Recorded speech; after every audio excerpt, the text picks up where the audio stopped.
Hello everyone, welcome to What and Let. Today we are going to discuss the part 6 of AC circuit. Okay.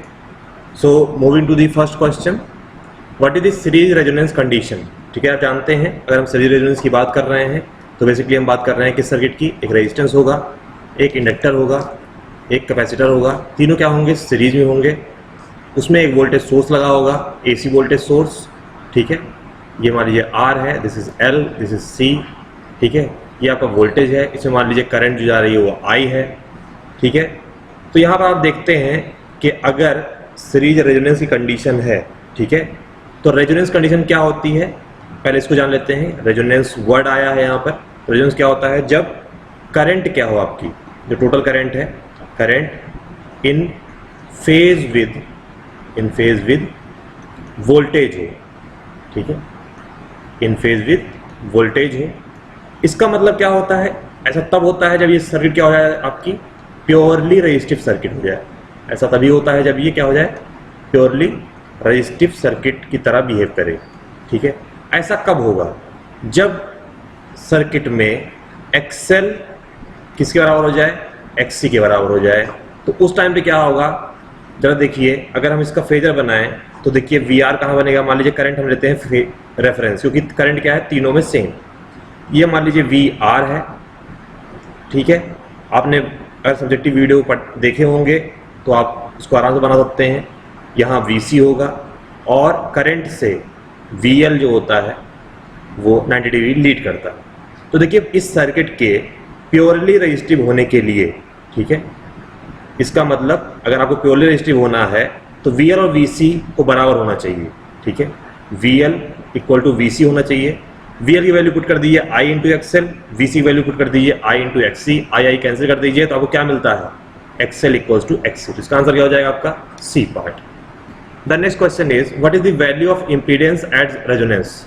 देखिए मेरी बात समझिएगा, impedance of RLC circuit, series RLC circuit की बात कर रहे हैं, RLC वो भी सीरीज की अगर हम बात करें तो जो Z की वैल्यू होती है वो आप जानते हैं। अगर उसको हम कॉम्प्लेक्स में लिखें तो हम लिखते हैं R plus J XL minus X, हम ये लिखते हैं। और मैग्नीट्यूड की अगर हम बात करें, मैग्नीट्यूड की अगर बात की जाएगी तो वो होती है रियल पार्ट का स्क्वायर, R स्क्वायर हो जाएगा, प्लस XL माइनस XC का होल स्क्वायर। तो ये दो चीज़ें आपको मिलती हैं। ठीक है, अब जरा देखिए बात किसी कर रहे हैं, ये रेजोनेंस की। ठीक है, रेजोनेंस की बात हो रही है, इसका मतलब कंडीशन क्या होती है, XL इक्वल टू XC। जरा इक्वेशन नंबर 1 में पुट करिए तो आपको क्या मिलता है, Z इक्वल्स टू R। ठीक है, और अगर आप इक्वेशन नंबर 2 में भी पुट करें तब भी आपको क्या मिलता है, Z इक्वल्स टू R। ठीक है, तो आंसर क्या हो जाएगा इसका, 2 का C part, Z equals to R। देखिए what is the impedance at resonance. ठीक है, अब ये पूछ रहे हैं कि इंपीडेंस तो आपको पता है, अभी आपने लास्ट क्वेश्चन में निकाला कि Z इक्वल्स टू R आएगा। अब ये मिनिमम है या मैक्सिमम है, तो जरा इसको ऐसा समझते हैं कि देखिए जब आपने Z की वैल्यू निकाली थी, मॉड ऑफ Z लिख रहे थे आप, तो आप लिख रहे थे R square plus XL minus XC का होल स्क्वायर। तो जरा बात समझिएगा, यहाँ पर इस टर्म में यहाँ पर कुछ ना कुछ ऐड हो रहा है। ठीक है, इसका मतलब ये वैल्यू क्या थी, ज़्यादा थी। ठीक है, अब क्या हुआ, ये घट के ये रह गई, क्योंकि जो पार्ट इसमें ऐड हो रहा था XL माइनस XC का स्क्वायर वाला, वो अब ऐड नहीं हो रहा है। तो यहाँ पर बेसिकली हम लिख सकते हैं कि Z क्या है, मिनिमम हो गया है। ठीक है, जो R के बराबर है। तो आंसर क्या होगा आपका, थर्ड का B part, minimum. What is the current in series resonance condition. अब देखिए करंट की बात करेंगे तो आप जानते हैं कि टोटल करंट इस क्या होती है, total voltage applied upon total impedance. और आप जानते हैं कि करंट किस पे है, जब आप रेजोनेंस है, अगर हम बात करें रेजोनेंस की, जब रेजोनेंस है उस टाइम पे Z क्या हो गया है, मिनिमम। और आप जानते हैं डिनोमिनेटर अगर मिनिमम हो तो आपकी वैल्यू क्या होती है, क्वांटिटी की मैक्सिमम हो जाती है। तो इस समय करंट क्या होगी, I मैक्स मिलेगी। ठीक है, इसको हम जब ग्राफ में दिखाते हैं तो आपने देखा भी होगा वो इस तरह मिलती है। देखिए यहाँ पर एक हमको पीक मिलता है। ठीक है, और ये पीक कब मिलता है, एट रेजोनेंट फ्रीक्वेंसी FR। अगर मान लीजिए ये F है और ये करंट किसकी हमने बनाया है, ये I है, और ये वैल्यू क्या है आपकी, I मैक्स है। और आई मैक्स इक्वल्स टू क्या होगा, V upon Z minimum that is equals to V by R। तो यहां पर आंसर क्या हो जाएगा, करंट का मैक्सिमम हो जाएगा, फोर्थ का B part. The next question is what is the resonant frequency of series RLC circuit. ये भी आपने पढ़ा था कि देखिए कंडीशन ऑफ रेजोनेंस क्या है, हम बात करें अगर कंडीशन ऑफ रेजोनेंस, ठीक है, कंडीशन ऑफ रेजोनेंस की बात करेंगे तो वो क्या होता है, XL इक्वल्स टू XC। जब रेजोनेंस हो रहा होता है उसमें फ्रीक्वेंसी की वैल्यू क्या होती है, FR होती है। तो यहां पर आप जरा लिखिए 2 pi FR into L equals to 1 upon 2 pi FR into C। यहां से देखिए FR का स्क्वायर हो जाएगा, इधर क्या आएगा आपका 4 पाई स्क्वायर LC, और यहां से अगर आप FR की वैल्यू निकालेंगे तो आ जाएगी 1 upon 2 pi root of LC, और ये आएगी यूनिट इसमें हर्ट्ज में, ठीक है। देखिए अगर हम एंगुलर फ्रीक्वेंसी में इसको लिखना चाहें तो आप जानते हैं कि ओमेगा क्या होता है हमेशा 2 पाई f, तो आप 2 पाई को ऊपर ले आइए तो क्या आ जाएगा 2 पाई FR, अगर यहाँ हम R लगा दें तो ये R लगा जाएगा equals to 1 upon root LC, यहाँ से आ जाएगा, और ये क्या हो जाएगा omega R equals to 1 upon root LC। यहाँ पर आपकी यूनिट क्या होगी, रेडियन पर सेकेंड। तो ये हो जाएगा आपका आंसर, ठीक है। इसका आंसर जो अभी आप देख रहे हैं फिफ्थ का पार्ट हो जाएगा आपका A part 1 upon root LC। In an RLC circuit the power factor is always. देखिए आप जानते हैं कि जब भी आपने इम्पीडेंस ट्रायंगल बनाया हो, हमेशा इम्पीडेंस ट्रायंगल बनाते हैं आप, यहाँ R आएगा, यहाँ XL माइनस XC आता है, यहाँ Z आता है, इसी की बात पे आप लिखते हैं कि भाई Z square equals to R square plus XL minus XC का होल स्क्वायर, ये सब लिखते हैं आप। लेकिन जब यहाँ से ही यहाँ पर जो फाई होता है, यही से आप कहते हैं कि कॉस फाई इक्वल्स टू हमेशा होता है R बाई Z। देखिए अगर हम बात करेंगे एट रेजोनेंस, ठीक है, वैसे भी जान लीजिए एट रेजोनेंस करंट और वोल्टेज सेम फेज में होते हैं, तो प्योरली रेजिस्टिव सर्किट होती है, ठीक है। और प्योरली रेजिस्टिव सर्किट का हमेशा कॉस पावर फैक्टर क्या होता है, 1 होता है। यहाँ से हम प्रूव भी कर सकते हैं। एट रेजोनेंस क्या होता है, Z इक्वल्स टू R होता है।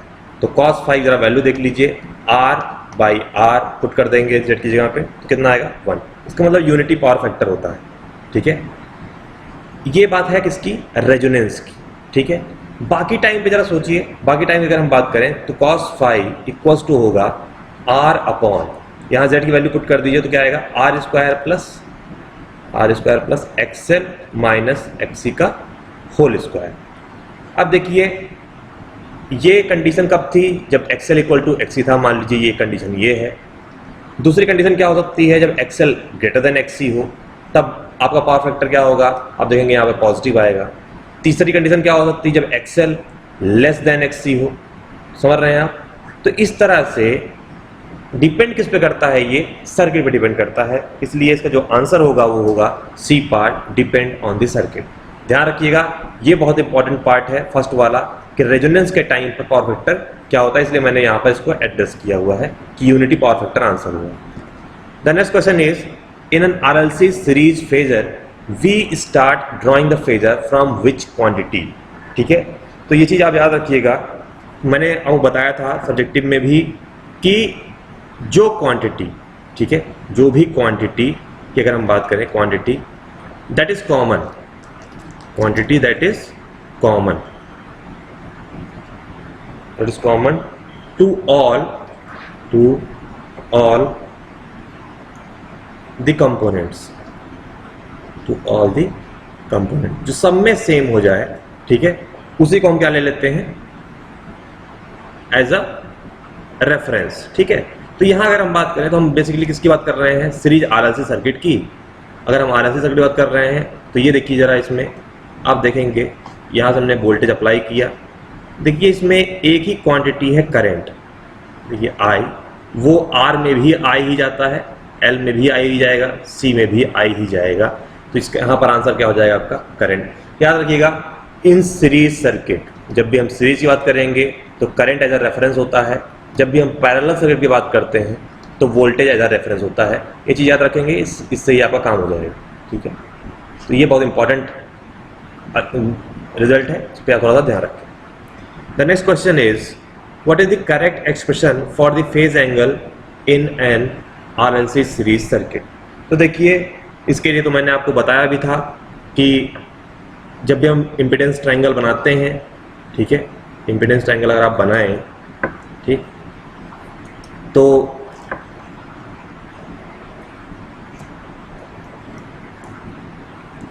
ये Z हो जाएगा, ये R हो जाएगा, ये XL माइनस XC हो जाएगा और ये फाई हो जाएगा।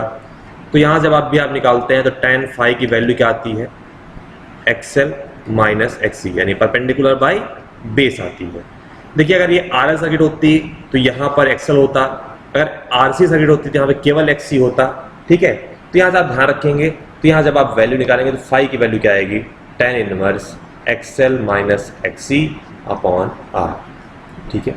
तो इसलिए आपका आंसर क्या हो जाएगा, first one tan inverse XL minus XC by R। When is tan phi positive, देखिए अभी मैंने आपको बताया कि tan फाई की जो वैल्यू आई है वो है XL minus XC upon R। तो पॉजिटिव कब होगा, जब XL ग्रेटर देन XC हो, उस समय पॉजिटिव हो जाएगा। इसका आंसर क्या आ जाएगा, B part, when inductive reactance यानी XL is greater than capacitive reactance XC, ठीक है। तो इस चीज ध्यान रखेंगे, ये सिंपल क्वेश्चन है बट पेपर में आ सकता है। tan फाई नेगेटिव कब होगा, आप यहीं से देख लीजिए, फॉर्मूला आपके सामने है, XL माइनस XC, अगर XC बड़ा हो जाए तो नेगेटिव टर्म आ जाएगा, यानी XL लेस देन XC जब भी होगा तो ये आपको मिलेगा। तो यहाँ पर जो आपका आंसर होगा वो होगा व्हेन इंडक्टिव रिएक्टेंस यानी XL is less than capacitive reactance XC। तो ये हो गया आपका A part. Moving to the next question, what is not a frequency of AC current. देखिए मेरी बात समझिएगा, हम पहले बात करते हैं DC करंट। DC करंट की फ्रीक्वेंसी क्या होती है, अगर हम बात करें तो फ्रीक्वेंसी होती है उसकी 0, ठीक है। इसके अलावा, ठीक है, अदर देन दैट जितनी भी फ्रीक्वेंसी होंगी सब क्या होंगी, AC होंगी, ठीक है। इसलिए यहां पर हमें रूल आउट करना था कि नॉट अ फ्रीक्वेंसी जो AC हो, तो यहां पर आंसर क्या हो जाएगा, 0 हर्ट्ज इज द आंसर, ठीक है। The next question is find the total voltage applied in a series RLC circuit when I equals to 3 milliampere, VL 30 volt is given, VC 18 volt is given। तो यहाँ से हम VR निकाल सकते हैं। VR क्या आएगा आपका 1000 इंटू R इंटू आई कर देंगे तो 3 इंटू 10 टू पावर माइनस 3, यहाँ से आ जाएगा 3 वोल्ट। VL आपको गिवन है, VL is 30 volt, VC is 18 volt, ठीक है। आगे हम देख सकते हैं कि VL is greater then VC, ठीक है। तो अगर हम फेजर की बात करें तो जिसमें आप करंट को रेफरेंस लेते हैं, देन दिस इज VR, ठीक है। VL VR से करंट से 90 डिग्री लीड करेगा, VC लैग करता है करंट से बाय 90 डिग्री। तो अगर हम VL ग्रेटर देन VC है तो हम इसको जो रिजल्टेंट ले सकते हैं VL और VC का, वो VL माइनस VC ले सकते हैं। तो अगर आप यहाँ से देखें तो ये हो जाएगा VR, this is VL minus VC, let's say this is I, and in दोनों को अगर हम ऐड करें तो हमें मिलता है resultant voltage, that is V, okay. तो हमें टोटल वोल्टेज ही निकालना है। इसमें आप देख सकते हैं राइट एंगल ट्रायंगल है, मान लीजिए फाई है, तो यहाँ से आप देख सकते हैं इसमें अगर आप पाइथागोरस लगा दें तो V square equals to VR square plus VL minus VC का होल स्क्वायर। इसको अगर आप सॉल्व करेंगे तो आपको V की जो वैल्यू आती है, ठीक है, VR जहाँ 3 पुट करिए 3 square plus VL minus VC means 30 minus 18 का स्क्वायर हो जाएगा, इसका टोटल का under root, so you will get V equals to 9 plus यहाँ आ जाएगा 12, तो 12 का स्क्वायर कितना हो जाएगा 144। तो इसको जब आप सॉल्व करेंगे you will gate approximately 12.369 volt. इसका मतलब जो ये आपका आंसर है वो आंसर क्या हो जाएगा आपका बी पार्ट। ये इंपॉर्टेंट क्वेश्चन है, याद सकता है, याद रखिएगा, कभी भी सीधे VR plus VL plus VC नहीं होता है, ये चीज़ याद रखेंगे, ये कभी भी आप फॉलो नहीं करेंगे क्योंकि ये वेक्टर सम होता है हमेशा, ठीक है। तो आई होप कि आपको इस वीडियो से काफ़ी इन्फॉर्मेशन मिली होगी, ठीक है, जो भी RLC और सीरीज रेजोनेंस के लिए ज़रूरी है। आगे भी वीडियोस आपको मिलते जाएंगे जिसमें बहुत सारी इन्फॉर्मेशन होगी। अगर आपको ये वीडियो अच्छा लगा हो तो आप इसको लाइक करें, चैनल को सब्सक्राइब करें और बेल आइकन को प्रेस करें जिससे कि आगे की वीडियो की नोटिफिकेशन आपको मिल पाए। Thank you so much, stay with us.